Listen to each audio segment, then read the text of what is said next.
में आंवला, हरडे, बहेड़ा, इन तीनों के बाद कोई अच्छी चीज है तो अजवाइन, फिर उसके बाद बोला तो जीरा, फिर उसके बाद बोला तो हींग, और उसके बाद फिर वो बोलते हैं सबसे अच्छी चीज है मेथी का दाना। इस मेथी के दाने के बारे में इसकी जो विशेषता है मेथी की, ये वात नाशक है और कफ नाशक है। वात और कफ दो बीमारियों को जड़ से खत्म करने की शक्ति इस मेथी में है। मेथी पित्त को बढ़ाती है, वात को कम करेगी, कफ को कम करेगी, पित्त को बढ़ाएगी। इसका मतलब यह हुआ कि मेथी उपयोग अगर आप करते हैं तो वात की बीमारियां खत्म हो जाएंगी पूरी तरह से, और कफ की बीमारियां खत्म हो जाएंगी पूरी तरह से। पित्त की बीमारियां बढ़ सकती हैं क्योंकि मेथी पित्त को बढ़ाती है। तो जिन लोगों को पित्त की बीमारी पहले से है उनके लिए विनती है कि वो मेथी का उपयोग ना करें। जिनको पित्त की बीमारी पहले से है वो मेथी का उपयोग ना करें। पित्त की बीमारी आप समझते हैं, एसिडिटी होना, हाइपर एसिडिटी होना, अल्सर होना, पेप्टिक अल्सर होना, मुंह में पानी आना, खाने का हजम नहीं होना, खाना खाने के 2-3 घंटे बाद भी खाने का टेस्ट मुंह में रहना, डकारे आना वगैरह वगैरह, हिचकी आना, ये ज्यादातर पित्त से जुड़ी हुई बीमारियां।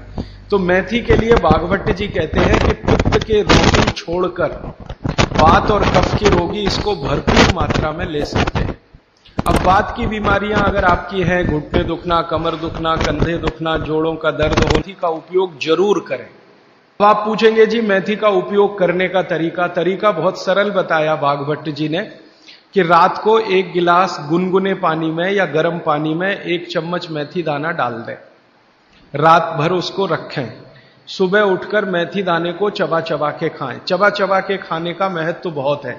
कई लोग मेथी की फंकी लेते हैं, पिसा हुआ मेथी होता है ना, उसकी फंकी लेते हैं, लेकिन फंकी का महत्व तो इतना नहीं है जितना चबाकर खाए हुए मेथी का है। क्यों?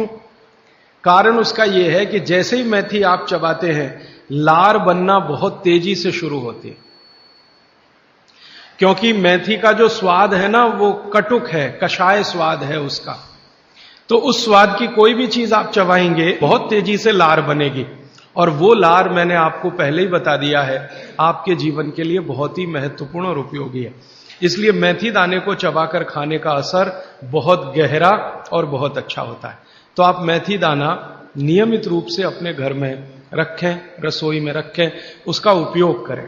इस मेथी दाने के लिए एक बात वैसे मैंने महसूस की है, हमारे ज्यादातर घरों में अचार जितने भी बनते हैं सब में मेथी होती है ज्यादातर। तो आप बागभट्ट जी की बात अगर मानते हैं और सुनते हैं तो जो भी अचार में मेथी है वो अचार नहीं है, औषधि है, दवा है। माने आप कभी भी अपने जीवन में ऐसे अचार खाने से परहेज ना करें जिसमें मेथी है। मेथी है तो जरूर खाएं, वो चाहे आम का अचार हो, चाहे कोई भी दूसरा नींबू का हो, या जो भी अचार आप डालते हैं, अगर मेथी है तो जरूर उस अचार को आप खा सकते हैं। कुछ अचारों में मेथी के अलावा ये भी होती है, अजवाइन होती है। अगर अजवाइन है तो आप जरूर अचार खा सकते हैं, क्योंकि महत्व की बात जो आपको मैं समझाना चाहता हूं वो ये कि किसी भी अचार पर, किसी भी फल पर औषधियों का असर फल से ज्यादा होता है।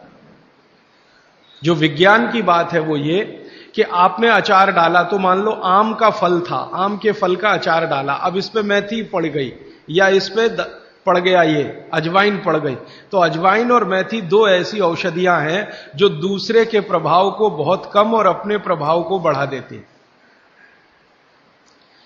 तो कई लोग ऐसा घबराते हैं ना, मुझे अचार खाना तो अच्छा लगता है लेकिन खा नहीं सकता क्योंकि मुझे ऐसी तकलीफ है।